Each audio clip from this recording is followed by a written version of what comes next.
Bab 025. Nona Mika, dapat saya sampaikan bahwa kondisi Ibu Amalia sudah tidak bisa kita harapkan lagi untuk kesembuhannya.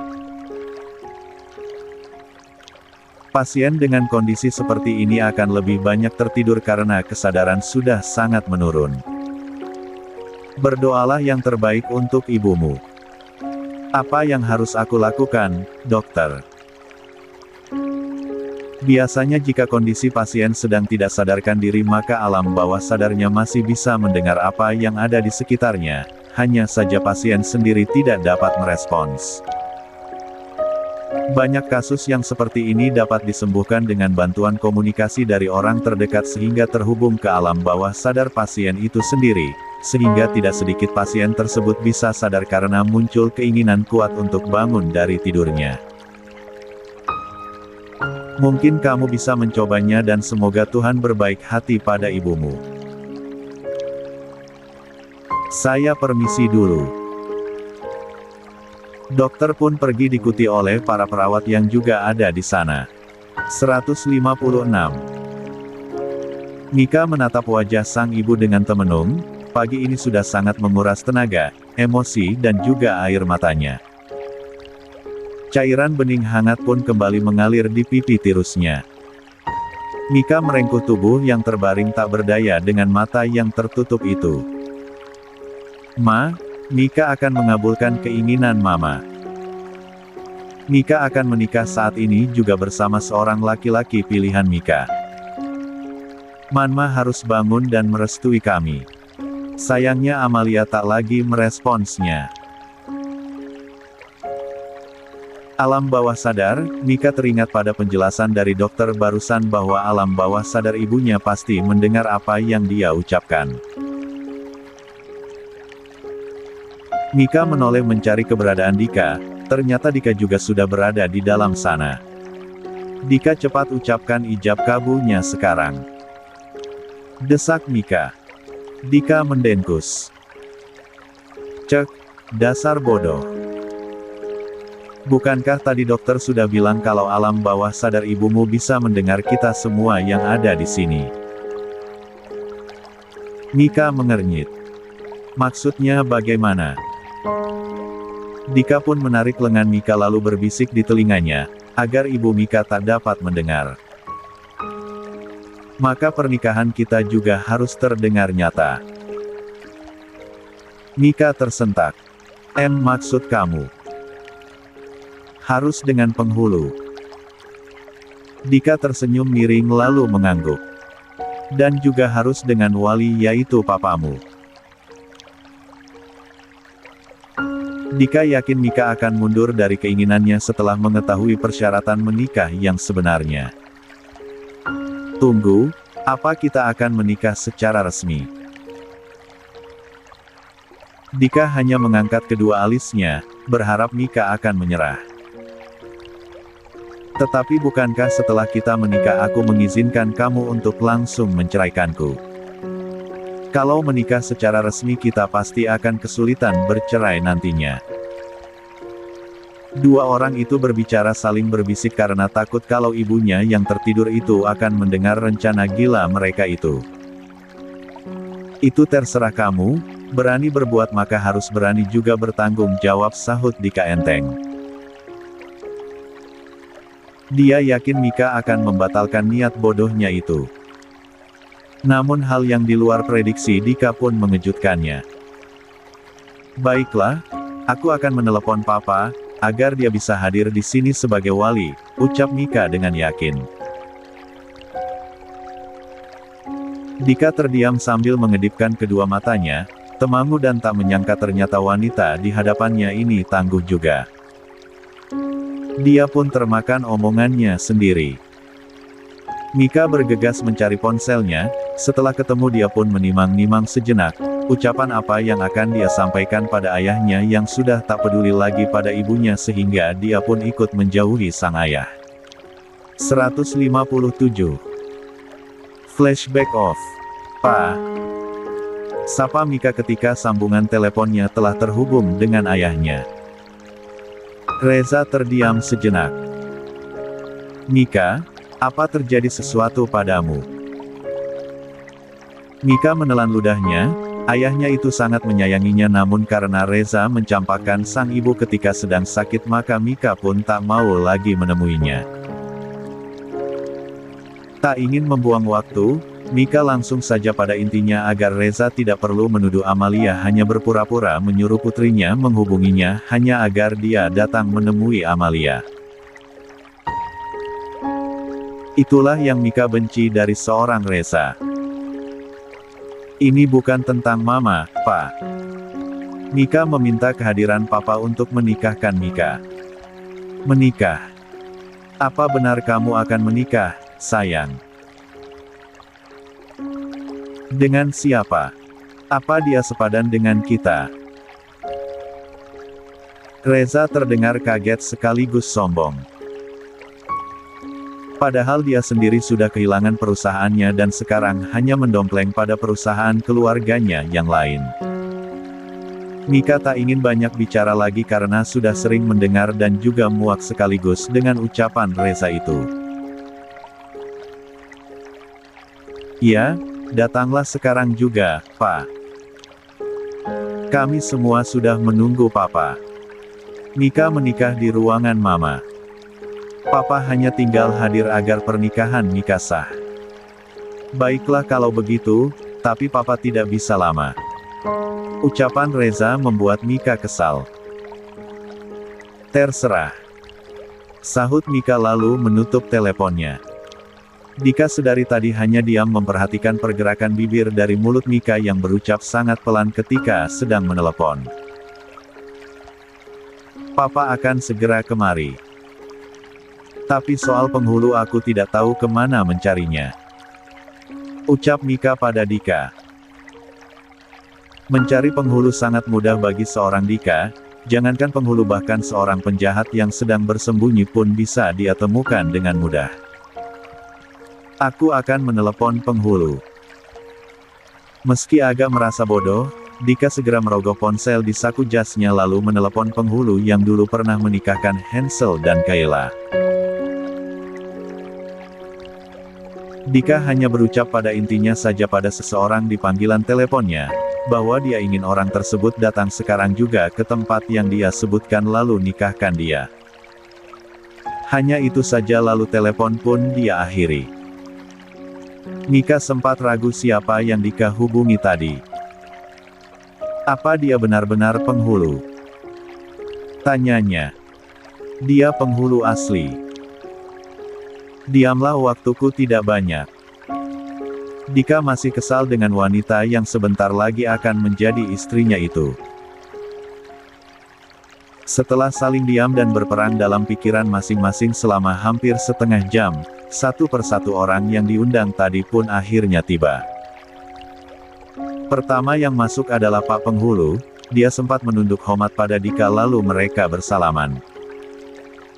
Mika hanya diam memperhatikan, dia masih ragu kalau itu adalah seorang penghulu yang asli. 158. Tak lama setelah itu, Reza pun terlihat masuk. Ketika masuk yang pertama dia lihat adalah seorang wanita yang terbaring lemah di atas ranjang yang tubuhnya penuh dengan alat bantu medis. Lalu dia melihat ke sekeliling. Tampak putrinya tengah duduk di samping ranjang pasien lalu seorang laki-laki dengan peci di kepala duduk di sebelah Mika. Kemudian seseorang yang dia kenal sedang berdiri bersender di dinding di sebelah kanan ruangan. Tuan Dika? Tanya Reza. Dika hanya diam tak menyahut, dia tahu bahwa laki-laki tua itu pasti mengenalinya. Mika terlihat mendekati ke arah Reza. Pak, Mika akan menikah dengannya. Kenalkan, namanya Dika. Mika memperkenalkan Dika pada ayahnya. Jadi kamu akan menikah dengan seorang asisten. Ucapan meremehkan dari Reza tentu membuat Mika kaget. Tapi tidak dengan Dika, dia malah tersenyum miring masih dengan posisi santainya. Apa Papa lupa kalau Mika hanya seorang pelayan sekarang? Mika terkesan membela Dika. Karena Mika sebenarnya memang sudah sangat malas untuk bertatap muka dengan ayahnya. Reza memandang penampilan Mika dengan seragam pelayannya. Dia pun menghela nafas. Baiklah, segera selesaikan urusan kalian, ucap Reza tampak tak tertarik dengan proses pernikahan yang sama sekali tak terlihat seperti sebuah pernikahan. Pak Penghulu menatap ke arah Dika. Setelah Dika memberikan kode dengan anggukan, barulah dia bergerak memulai prosesi sakral itu. Baiklah, maaf sebelumnya, menurut informasi bahwa Anda, Tuan Reza, hanyalah ayah biologis dari Nona Mika, maka kehadiran Anda di sini hanyalah sebagai saksi. Mari kita mulai. Reza terkejut, melirik Mika dengan tatapan menuduh bahwa putrinya itu pasti telah menceritakan masa lalunya dengan Amalia. Sedangkan Mika, sama terkejutnya, padahal dia sendiri tidak pernah membuka aib itu selain kepada Kayla. Dan Kayla tak mungkin membuka mulut semudah itu. Sebuah selendang transparan yang biasa digunakan oleh mempelai ketika akan melangsungkan akad ijab kabul pun sengaja dibawa oleh Pak Penghulu agar prosesi bisa terasa hikmat. Mereka duduk saling berhadapan setelah Penghulu mengatur posisi kursi dan meja untuk mereka berempat. Dan dimulailah proses ijab kabul yang entah bagaimana bisa diucapkan dengan lantang serta tegas oleh seorang Dika sampai membuat hati Mika bergetar. Dalam hatinya memohon ampun kepada Tuhan karena harus melakukan semua ini hanya untuk sandiwara. Beberapa menit kemudian mereka telah sah menjadi sepasang suami istri. Kedua mata Mika pun berkaca-kaca. Entah perasaan apa yang dia rasakan saat ini karena dia pun tak mengerti. Seperti merasa seluruh beban pikiran di kepala telah terangkat sebagian. Tanpa mereka ketahui, Amalia yang masih tertidur itu telah meneteskan air mata di sudut matanya. Mungkin benar. 159. Apa yang dokter katakan? Bahwa alam bawah sadar Amalia memang bisa mendengar semua kejadian yang ada di sekitarnya. Penghulu mengarahkan kedua mempelai untuk saling berhadapan, lalu Mika mengikuti arahan tersebut dengan mencium punggung tangan suaminya dengan penuh penghayatan. Ketika kembali duduk, mata mereka pun bertemu. "Aku tidak punya cincin untukmu," ucap Dika begitu saja. Mika tersenyum. "Tidak apa-apa," sahutnya. Dika masih menatap mata sembab itu. Dia melihat wajah Mika yang polos tanpa make up sedikit pun, sangat berbeda ketika Kayla menikah dengan Hansel yang terlihat sangat cantik. Juga pakaiannya yang hanya mengenakan pakaian pelayan. Dika yang angkuh menjadi kasihan melihat keadaan wanita yang sekarang sudah sah menjadi istrinya tersebut. Mika bergerak melepas tautan selendang di atas kepala mereka berdua lalu mengembalikannya pada Pak Penghulu. Setelah itu dia beralih menatap ayahnya. "Papa sudah boleh pergi, terima kasih sudah meluangkan waktunya." Reza menoleh sejenak pada Amalia lalu bangkit dari duduknya. Dia langsung saja pergi keluar tanpa berucap apa-apa lagi. Dika pun tampak tak begitu peduli pada orang tua itu, dia hanya berbicara pada Pak Penghulu bahwa tugasnya sudah selesai. Tanpa menunggu lagi, laki-laki itu pun menyusul Reza keluar dari ruangan tersebut. Keheningan melanda keduanya, Dika lalu memutuskan berdiri dari duduknya. Dia merasa sudah sangat lama berada di dalam sana padahal pekerjaannya masih sangat banyak hari ini. "Kembalikan kunci mobilku," pintanya lagi pada Mika. Mika pun teringat kembali pada kondisi mobil Dika yang ringsek dan harus dia perbaiki. Setelah merogoh isi tasnya dia pun menemukan kunci mobil itu. Dia sengaja menahan kunci itu di tangannya sebelum memberikannya pada Dika. "Terima kasih sudah menolongku, Dika.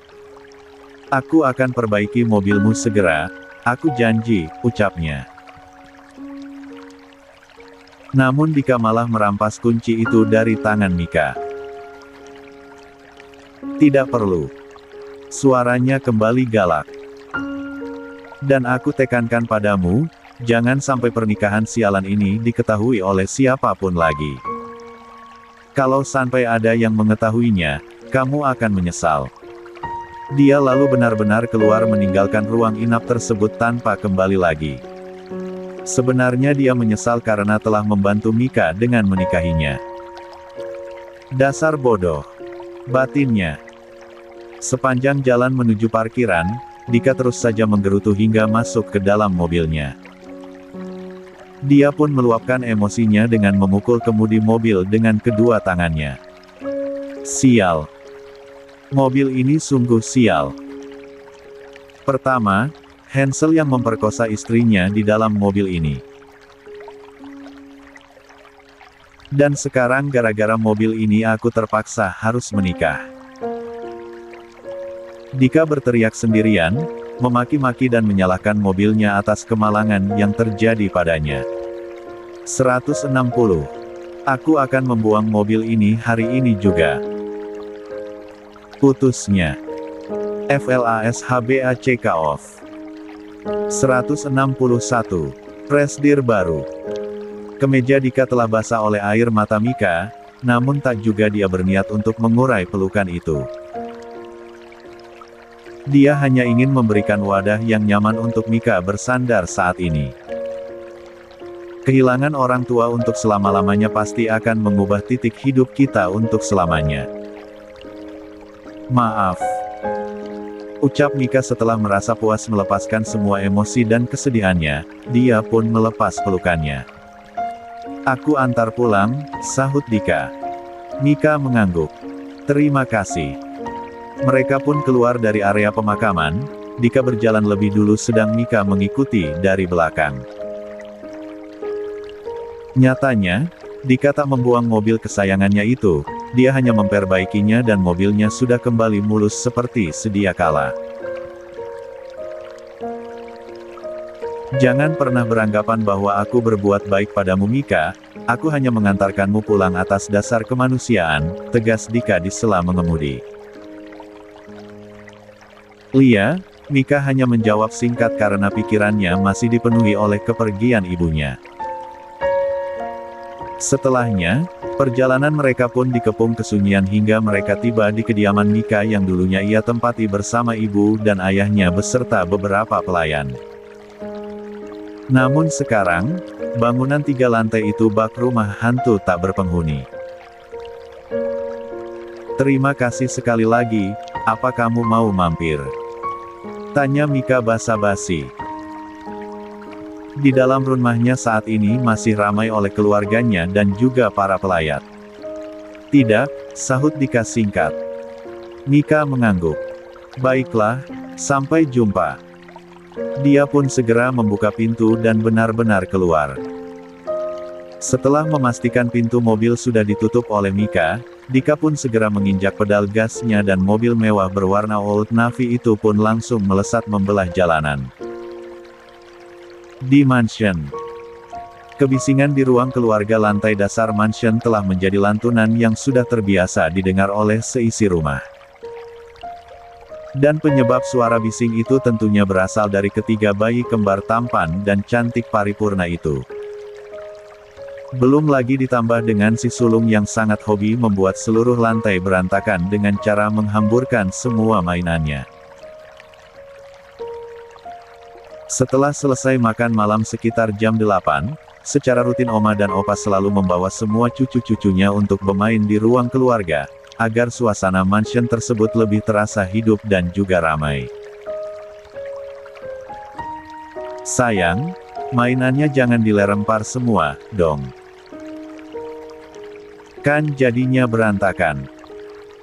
Kayla menegur anak pertamanya yang 162. Selalu aktif berputar ke sana kemari mirip mainan gasing.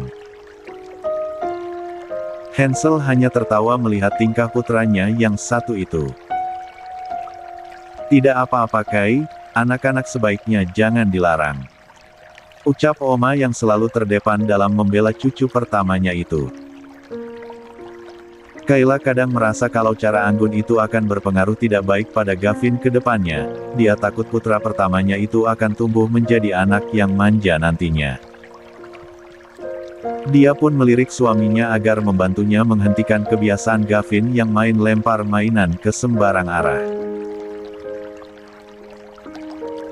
Hansel yang paham pun segera menangkap bocah juniornya itu. "Hap!" ucapnya saat berhasil menangkap Gavin. Gavin pun tertawa senang ketika papanya langsung mengangkatnya tinggi-tinggi. Itu adalah kegiatan kesukaan Gavin karena menganggap dirinya terbang seperti pesawat. "Di mana Dika?" tanya Maxim. "Dika belum pulang Dat, dia sedang lembur untuk persiapan acara besok," sahut Hansel. "Yan berapa acaranya akan dimulai, Hansel?" Giliran Anggun yang bertanya. "Kita akan pergi bersama-sama, dan acaranya akan dimulai ketika kita telah tiba di perusahaan." Hansel menurunkan Gavin dari gendongannya. Ketika kaki mungil itu mulai menginjak lantai, Gavin pun kembali berlari mengelilingi ketiga adik-adiknya yang sedang berbaring di dalam boks bayi khusus yang bisa dibawa kemana saja. Gavin berhenti di samping boks bayi milik adik perempuannya. Sejenak dia memperhatikan adiknya itu yang juga sedang menatapnya sambil berceloteh kecil. Gavin bergerak memungut satu buah boneka kecil seukuran 2 kali tangannya berbentuk kelinci yang tergeletak di lantai. Setelahnya dia kembali mendekati boks tadi dan berniat memberikannya pada adik perempuannya. Dia pun berucap kata yang tidak jelas. Ni. Yang artinya, ini sambil menyodorkan boneka itu namun si adik yang masih belum mengerti apapun jelas tak merespons. Setelah berkali-kali mencoba dan ternyata adiknya tak juga merespons, Gavin pun mengangkat boneka tersebut lalu melemparkannya ke bawah dan mengenai tepat di wajah sang adik. Seketika adiknya pun menangis karena terkejut. "Gavin!" teriak 4 orang yang sedari tadi memperhatikan bocah nakal itu. 3 hari setelah masa berkabung Mika atas meninggalnya sang ibu, barulah Kayla mengizinkannya untuk kembali bekerja. Tetapi bukan kembali bekerja sebagai asisten pribadinya, melainkan kembali bekerja di perusahaan Sky Company sebagai sekretaris seperti pekerjaannya sebelum terjadi kasus keterlibatannya dengan Livia. Hansel mengecup bibir istrinya yang sedang fokus melilitkan sebuah dasi di lehernya. Mereka telah bersiap untuk 163. Sarapan bersama lalu kemudian akan berangkat ke perusahaan untuk menyelenggarakan peresmian seorang presiden direktur baru sekaligus mengenalkan semua anak-anak mereka kepada seluruh penghuni perusahaan. "Anak-anak sangat cepat besarnya ya, Kay," ucap Anggun di sela sarapan mereka. "Bukannya mereka masih kecil, Mom?" Kayla terkekeh. "Lia maksud Mommy. Tak terasa sudah hampir 2 bulan setelah kamu melahirkan," sambung Anggun lagi. Hansel dan Kayla mengerutkan alisnya, saling menatap. "Sebenarnya apa maksud ucapanmu itu, sayang?" tanya Maxim juga merasa heran dengan ucapan Anggun. Anggun terkekeh. "Hansel, sebenarnya maksud Mommy, ingin punya lebih banyak cucu lagi. Agar mansion terisi penuh oleh anak-anakmu." Hansel pun melongo sedangkan Kayla sampai tersedak makanannya. Memangnya Kayla seperti kucing yang bisa melahirkan setiap 6 bulan sekali? Protes Maxim. "Benar Mom, kenapa tidak Mommy saja yang punya anak lagi?" Hansel pun menimpali. Kali ini giliran Maxim yang terbatuk-batuk karena tersedak. Jam 10 pagi keluarga Richard pun tiba di perusahaan bersama dengan 4 orang babysitter yang masing-masing bertugas untuk menjaga 1 orang anak calon penerus Richard di masa depan kelak. Sambutan meriah serta suara tepuk tangan mengiringi langkah kaki mereka. Hansel dan Kayla sengaja mengadakan acara di kantor mereka agar bisa diselenggarakan secara khusus untuk mereka dan juga karyawan saja, juga konsepnya yang sederhana sesuai dengan keinginan Kayla sendiri. Tetapi karyawan mereka yang diundang tidak hanya penghuni kantor Sky Company saja, melainkan juga seluruh karyawan dan staf dari pihak hotel dan juga beberapa resort milik Hansel. Alhasil hari itu kantor Sky Company pun penuh oleh ribuan manusia yang selama ini telah mengais rezeki di bawah naungan nama besar Richard. Sampai-sampai orang-orang yang sedang berkendara ketika melewati perusahaan tersebut tak ada yang tak menoleh ke arah sana, saking ramainya lautan manusia yang tampak hingga keluar. Mungkin saja yang ada dalam pikiran orang-orang tersebut bahwa perusahaan Sky Company sedang didemo oleh seluruh karyawannya. Selamat datang untuk Tuan Hansel dan juga istri yaitu Nona Kayla. Suara dari seorang MC terdengar menyambut kedatangan mereka. Seperti yang kita semua ketahui, kehadiran kita semua di sini pada hari ini tentu atas sukacita untuk menyambut kelahiran dari anak-anak penerus keluarga Richard, lanjut MC. Seluruh yang hadir tak ada yang bersuara dan kompak fokus mendengarkan suara MC, namun mata mereka menatap pada layar proyektor yang menampilkan keempat anak Hansel dan Kayla.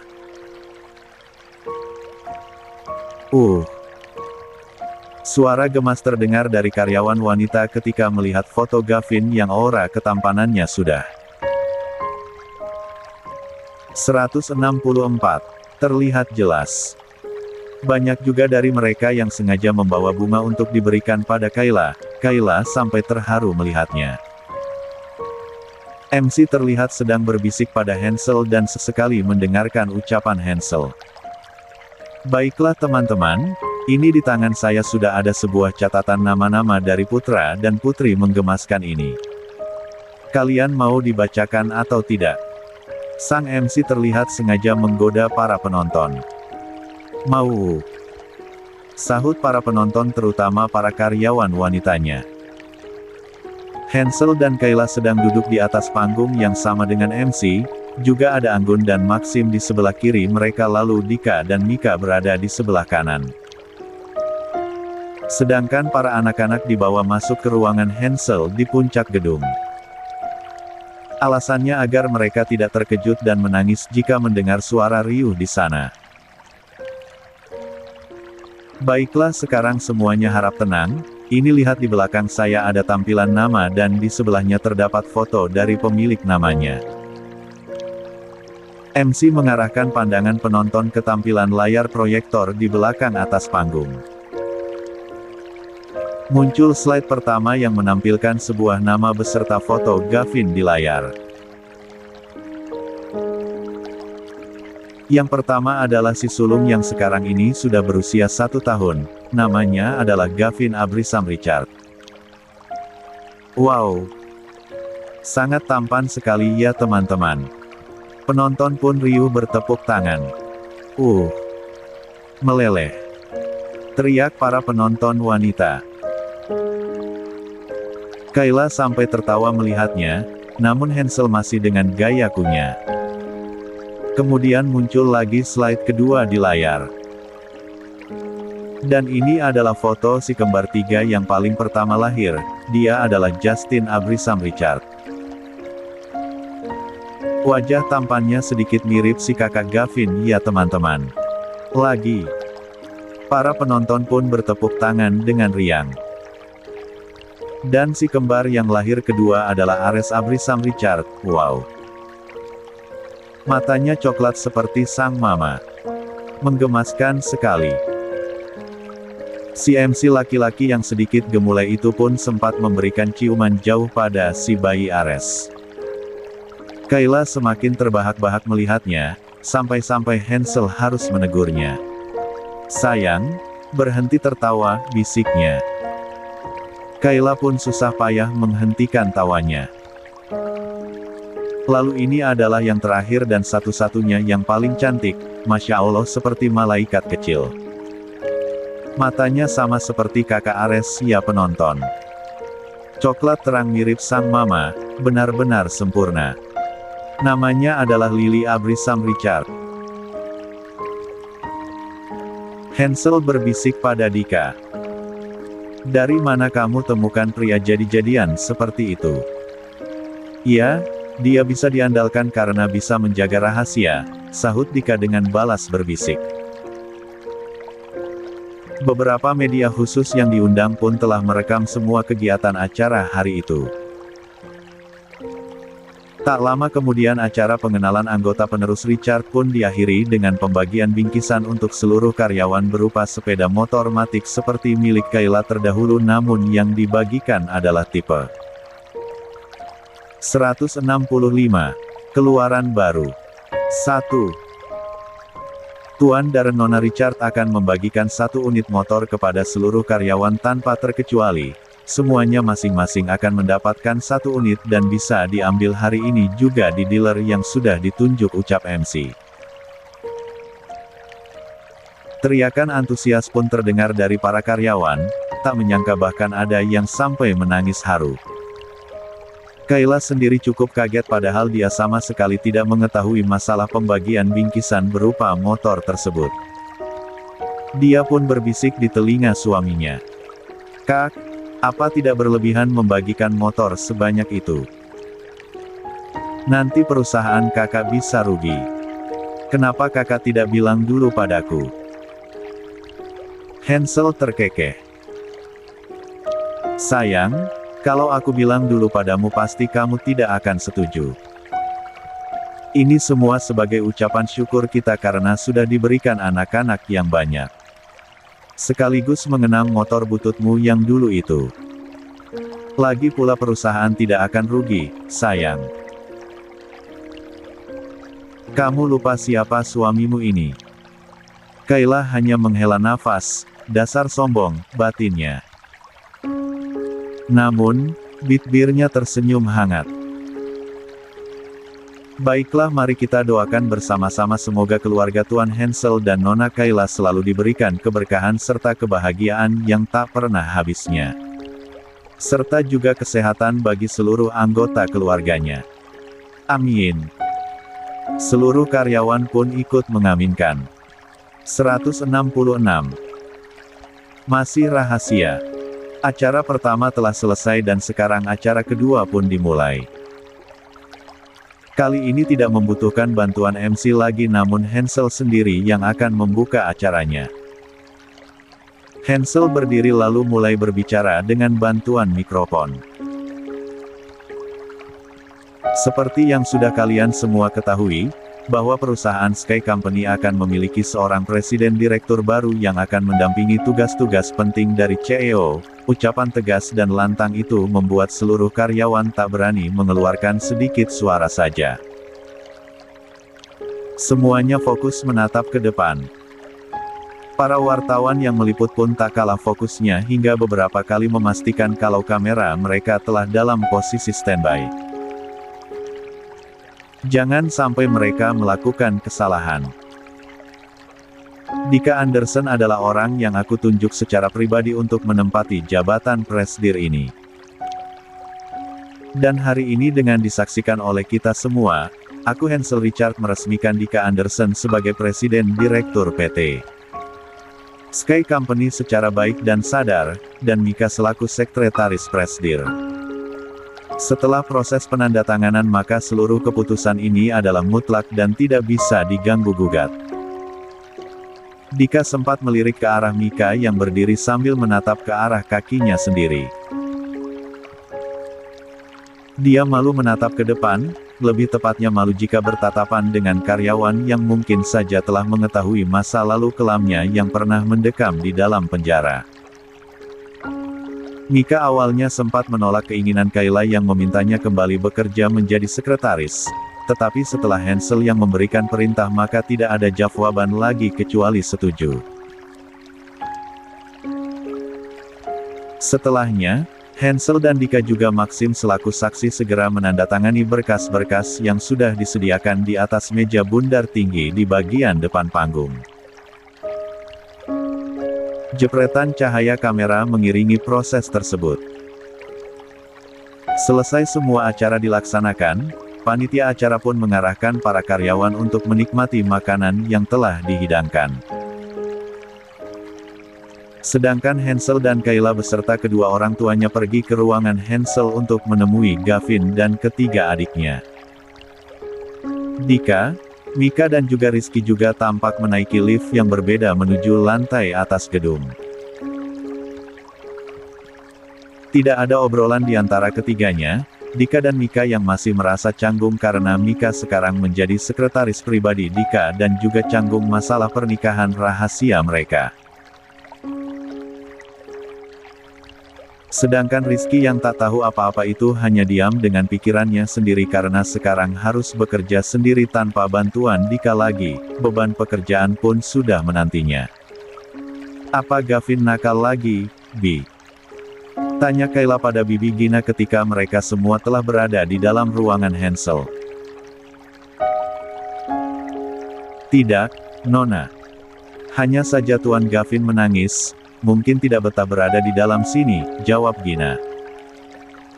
Kayla pun menggendong putra sulungnya itu, matanya sembab karena habis menangis. Gavin tidak betah di sini ya. Kita pulang saja ya, ucap Kayla pada Gavin. Bocah itu pun mengangguk seolah mengerti, membuat Kayla gemas dan menciuminya. 167.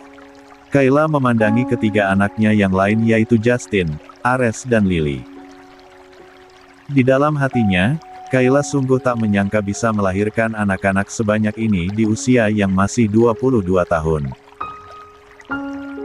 Tetapi rasa syukur tentunya lebih banyak dia ucapkan karena telah diberikan seorang suami sempurna seperti seorang Hansel Richard, meskipun banyak lika-liku yang harus dia lewati sebelumnya. Kayla tersadar dari lamunannya ketika sentuhan lembut terasa di punggungnya, itu adalah suaminya yang selalu memperlakukan dan menyentuhnya dengan penuh kelembutan. Kayla tersenyum pada suaminya. Sayang, kamu harus pulang sekarang bersama Indah, anak-anak juga harus pulang karena sudah berada di dalam ruangan ini selama 3 jam. Udaranya tidak baik untuk mereka, titah Hansel. Kayla pun mengangguk. Baiklah, sahutnya. Indah saat ini kembali menjadi asisten pribadi Kayla, karena Mika telah pindah tempat kerja. Saat keluar dari ruangan suaminya, Kayla ingin menemui Mika terlebih dahulu sehingga dia pun berjalan ke sebelah ruangan suaminya yang sekarang telah menjadi ruangan pribadi milik Dika sebagai presidir yang baru. Tempat kerja Mika sama seperti sebelumnya yaitu berada di depan ruangan presidir yang terdapat meja besar dan panjang mirip meja resepsionis hotel. Tetapi hal mengagetkan malah menjumpai Kayla, bukannya bertemu Mika untuk bertegur sapa dia malah melihat Mika sedang bertengkar dengan Dika di depan ruangan presidir. Mika, Dika. Ada apa dengan kalian? Pertanyaan Kayla seketika menghentikan perdebatan mereka. Mika sedikit panik sedangkan Dika hanya tampak biasa saja. Kayla, kamu jangan lama-lama bergaul dengan wanita ini kalau kamu tidak ingin tertular penyakit. Ucap Dika lalu pergi masuk ke dalam ruangannya begitu saja. Kayla yang bingung segera mendekati Mika yang bersikap sedikit gelisah. Dia takut kalau Kayla mendengar apa yang sedang mereka ributkan. Kenapa kamu bertengkar dengan Dika? Selidik Kayla. Mati aku, batin Mika. Namun dia tetap menjawab. Tidak ada apa-apa, aku hanya salah membuat laporan jadi presidir baru yang sombong itu memarahiku. Mika memaksakan senyumnya yang menampakkan gigi rapinya. Dasar si polos Kayla sehingga mudah saja percaya. Oh baiklah, aku hanya ingin berpamitan sekaligus mengucapkan selamat padamu karena sudah kembali bekerja di sini. Selamat ya, Mika.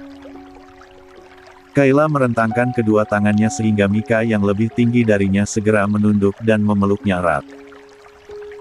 Terima kasih Kayla, tapi kalau masih bisa memilih aku lebih memilih untuk menjadi asistenmu lagi, Mika tersenyum pias. Kayla terkekeh.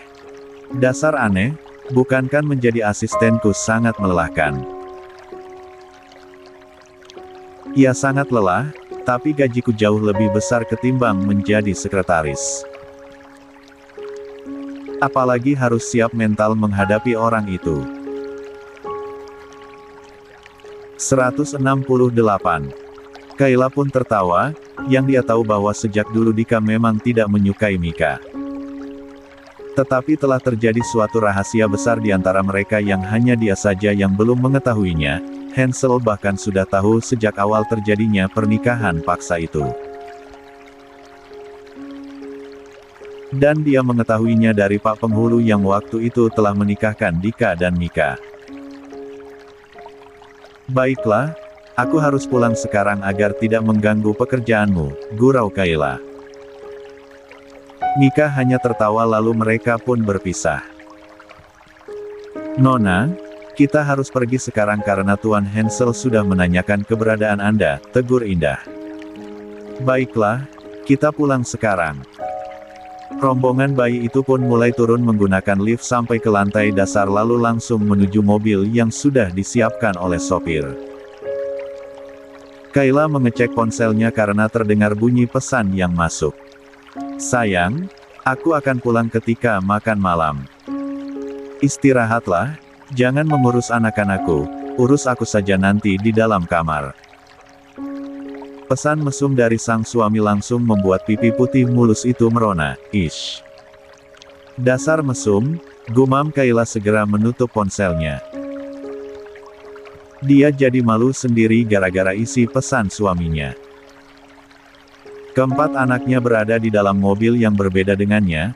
Entah kenapa suaminya itu selalu mempunyai peraturan yang aneh menurut Kayla, dia sama sekali tidak diperbolehkan repot dalam mengurus anak-anaknya. 169. Sushi. Saat ini Mika sedang berdiskusi bersama dengan Rizky mengenai pembagian tugas yang akan mereka kerjakan masing-masing. Dikarenakan sekarang sudah ada presdir, sehingga yang sebelumnya semuanya dihandle oleh Dika, kini semua tugas-tugas yang sudah terjadwal untuk presdir menjadi tanggung jawab Mika. Apa kamu sudah makan siang? Tanya Rizky. Belum, kamu? Rizky menggeleng. Kita pesan GoFood saja bagaimana? Ini kan hari pertama kamu kerja, biar aku yang traktir, tawarnya. Wah, tentu dengan senang hati Mika menyahut, aku sedang ingin makan sushi. Baiklah, ucap Rizky lalu segera membuka ponselnya untuk memesan makan siangnya bersama Mika. Rizky ini usianya lebih tua dari Dika dan Hansel, karena sangat berpengalaman di bidangnya lah kenapa Dika memilihnya dari beberapa orang yang pernah interview ketika Mika dipecat. Ketika sedang asyik ngobrol, tiba-tiba saja Dika keluar dari ruangannya, berhenti tepat di depan mereka berdua yang sedang ngobrol sambil tertawa-tawa. Ketika melihat Tuan Presdir memperhatikan, Mika dan Rizky langsung terdiam. Mana makan siangku? Tanya Dika tanpa senyum sama sekali, matanya tajam menatap Mika. Mika pun berdiri. Tuan mau makan apa? Dika menautkan kedua alisnya. Apa kamu tidak tahu apa tugasmu? Kalau sudah saatnya makan siang, seharusnya aku tidak perlu memintanya, tetapi makan siangku sudah harus terhidang. Mika melirik Rizky sedangkan Rizky menatap Dika. Rizky sebelumnya pernah melihat Dika murka ketika pekerjaannya tidak beres dan dia menerimanya karena memang itu adalah kesalahannya. Tetapi melihat Mika dimarahi di hari pertama dia bekerja, Rizky merasa kasihan. Dika yang memperhatikan Mika sedang melirik Rizky pun jadi ikut melihat ke arah Rizky. Rizky yang ditatap itu lantas berdiri. Tinggi Rizky sama dengan Mika yang lebih rendah dari Dika.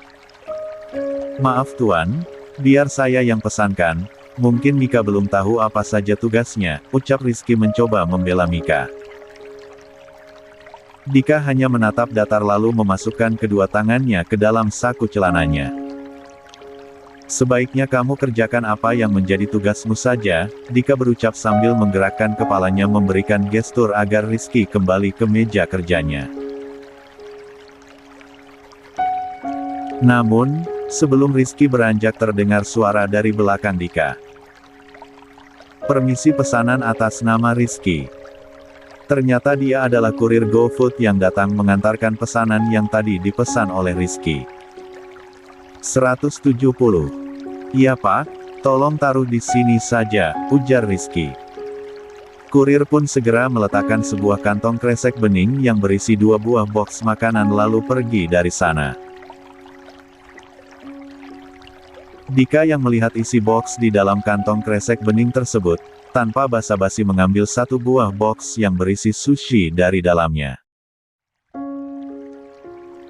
Aku makan ini saja, ucapnya sambil mengangkat boks tersebut.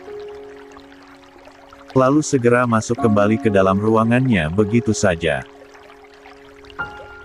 Melihat kejadian itu, Mika pun hanya diam sehingga membuat Rizky semakin kasihan. Ini ambil saja punyaku Mika, lagi pula aku belum lapar. Tidak perlu. Itu kan punya kamu, tolak Mika sambil mengibaskan kedua tangannya. Tidak apa-apa, nanti aku bisa pesan lagi kalau sudah lapar. Rizky sedikit memaksa namun Mika tetap menolak. Tidak usah Rizky, aku akan masuk ke dalam dan mengambil kembali makananku, ujar Mika membuat Rizky sedikit kaget. Memangnya kamu berani? Tanya Rizky. Siapa takut? Mika mengibaskan rambutnya lalu berjalan meninggalkan Rizky dan langsung masuk ke dalam ruangan Dika. Dia benar-benar masuk. Rizky membulatkan kedua matanya. Dia tidak menyangka kalau anak baru itu punya nyali yang begitu besar. Di dalam ruangan presdir. Berhenti. Itu makan siangku. Mika yang pemberani itu membuat Dika yang baru saja ingin memasukkan potongan sushi ke dalam mulutnya lantas terhenti. Saat itu, Dika sedang duduk di kursi kerjanya dan sudah membuka boks sushi untuk segera disantap. Mendengar perkataan Mika, sontak saja dia emosi. Dasar tidak sopan, ketuk pintu dahulu baru boleh masuk. Seru Dika. Maafkan ketidaksopanan saya Tuan, tetapi perlu Anda ketahui bahwa sushi yang Anda santap itu adalah makan siang saya. Sindir Mika terang-terangan. Dika terdiam sebentar, tapi kemudian membuka mulutnya lalu berhasil menyuap 1 potong sushi menggunakan sumpit yang sudah tersedia. Seperti sengaja mengejek Mika yang mukanya sudah emosi di hadapannya. Membuat Mika melotot. Aku sudah memaafkanmu, sekarang keluarlah, ucap Dika enteng. Mika menghela napasnya. Aku akan keluar membawa makan siangku, ujarnya tegas. 171. Hanya makanan murahan seperti ini saja kamu ributkan. Lama-lama, Dika kesal juga karena acara makannya diganggu. Ya, dan makanan murahan itu adalah milikku, bahkan dibelikan oleh orang lain yang bukan suamiku. Mika berkacak pinggang. Dika tertawa sumbang, dia segera berdiri lalu mendekati Mika hingga sangat dekat. Memangnya siapa suamimu? Tanyanya pelan di hadapan Mika hingga hembusan hangat napasnya menerpa wajah Mika. Mika menelan ludahnya. Iya, aku punya suami namun dia tidak pernah menafkahiku. Dia pun turut berucap pelan.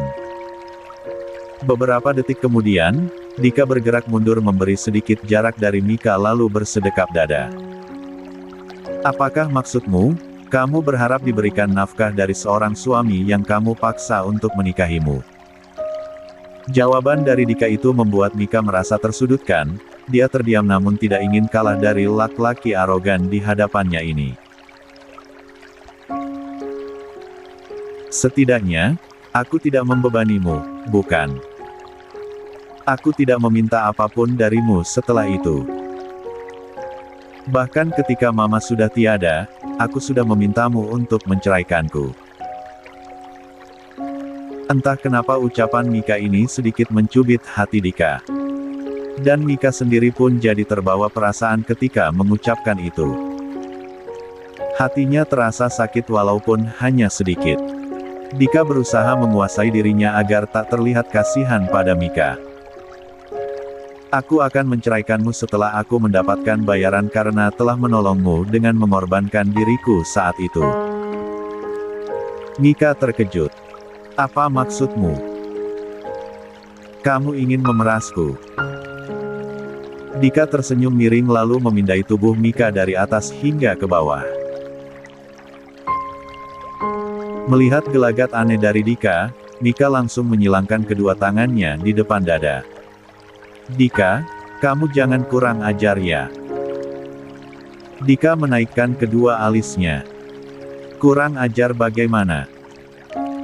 Mika masih dengan posisinya. Kamu melihat tubuhku begitu apa maksudnya? Aku boleh melakukan apapun padamu bahkan lebih dari ini. Aku suamimu kalau kamu lupa, ucap Dika enteng. Tidak. Aku tidak akan mau kalau kamu menginginkan itu denganku. Mereka berdua sudah sama-sama dewasa sehingga sudah sangat paham mengenai pembahasan tentang itu. Mendengar itu, Dika pun mendengus. Cih, seperti masih perawan saja. Sindirnya sengaja menghina Mika, lalu dia pergi meninggalkan ruangannya. Mika tersentak dan baru tersadar ketika suara pintu dibanting terdengar saat Dika keluar dari sana. Ucapan Dika tadi terasa sangat merendahkan harga dirinya. Dia memang terkenal seksi dan nakal dalam bergaul, tetapi untuk sembarangan berbuat seks bebas, sama sekali tidak. 172. Pernah dia lakukan. Dulu, dia hanya berfokus untuk mendapatkan Hansel saja sehingga dia tidak pernah berniat membuka hatinya pada lelaki manapun. Sehingga sampai saat ini kesuciannya masih terjaga alias tersegel dengan baik. Mika mencoba menarik napas dalam lalu membuangnya dengan perlahan. Aku akan baik-baik saja, ucapnya pada diri sendiri. Dia menoleh pada meja kerja Dika yang masih terdapat satu buah box sushi yang baru berkurang satu karena telah dimakan oleh Dika tadinya. Berhubung perutnya telah sangat lapar dan juga sushi itu dibelikan oleh Rizky untuknya, maka Mika pun mengambilnya kembali lalu membawanya ke meja kerjanya sendiri untuk dimakan. Bodoh amat dengan perasaan, urusan lapar tidak ada hubungannya dengan hati. Dia pun melahap makan siangnya dengan sukacita. 173. Ada hantu. Waktu sudah menunjukkan pukul 4 sore ketika Mika melihat ke arah jam kecil di atas meja kerjanya, itu artinya sudah waktunya bagi Mika untuk mengakhiri jam kerjanya. Kemana si Presdir Sinting itu? Mana aku harus menyerahkan laporan rapat besok lagi sebelum aku pulang. Mika menggerutu sambil sibuk membereskan berkas-berkas yang berserakan di atas mejanya. Berkali-kali dia melirik arloji di pergelangan tangannya sampai 30 menit pun berlalu. Pesanan ojek online pun terpaksa dia batalkan karena harus profesional bekerja. Namun, orang yang ditunggu belum juga muncul. Lisha. Sebaiknya aku taruh saja berkas ini di atas meja kerjanya. Mika sudah tidak ingin menunggu lama lagi, dia ingin cepat pulang karena akan pindahan rumah hari ini juga. Dari sisa gaji terakhirnya sebagai asisten pribadi Kayla, dia gunakan untuk membayar sewa apartemen sederhana selama setahun sekaligus. Karena tidak ingin tinggal di rumah besar ayahnya seorang diri, maka dia memutuskan untuk pindah saja. Dan karena mobilnya telah lama dijual oleh ayahnya, dia pun harus menggunakan ojek online sebagai alat transportasinya sehari-hari. Teman-teman gaulnya terdahulu pun telah hilang entah kemana sejak mendengar kabar dirinya jebloskan ke dalam penjara. Tentu saja berita heboh itu telah menyebar kemana-mana termasuk ke telinga teman-temannya. Dan mereka semua pun membuangnya dari lingkaran mereka. Mika benar-benar berjuang seorang diri saat ini. Hufet. Sudah jam 5, sebaiknya aku pulang saja. Kalau dia marah biar menjadi masalah untuk besok saja. Tak ingin menunggu lebih lama lagi, Mika pun mantap untuk pulang. Berkas yang dipegangnya pun segera dia letakkan di atas meja kerja di dalam ruangan Dika. Rizky juga sudah tak tampak berada di meja kerjanya ketika Mika melewati ruangan CEO. Suasana sudah tampak sepi, membuatnya sedikit bergidik merasa takut. Karena sedang sendirian di sana, Mika pun berjalan cepat menuju lift. Begitu sampai di depan lift segera dia memencet angka 1 untuk turun ke lantai dasar gedung. Namun, setelah beberapa kali memencet tak juga pintu besi itu bergeser terbuka. Ada apa ini? Kenapa tidak terbuka? Apa pintunya macet? Gumamnya. Jari-jari lentiknya itu bergantian memencet berulang kali tombol yang dituju, namun tak jua membuahkan hasil. Mika menghela napas, dia kesal. Sudah pulangnya telat, sekarang liftnya pakai segala macet. Dia pun bergeser ke pintu lift di sebelahnya. Sial, hasilnya sama saja. Astaga. Frustasi menerpa pikirannya. Dia diam sejenak menoleh ke kiri dan ke kanan, lalu ke belakang, berharap ada seseorang yang bisa dimintai bantuan, namun nihil. Mika yakin dia memang sedang seorang diri di atas sana. Dia merogoh ponsel di dalam tasnya, berniat untuk menelepon. Namun, dia termenung. Aku mau menelepon siapa? Aku bahkan tidak punya nomor siapapun di sini. Menelepon Dika. Dia saja tidak ada di sini.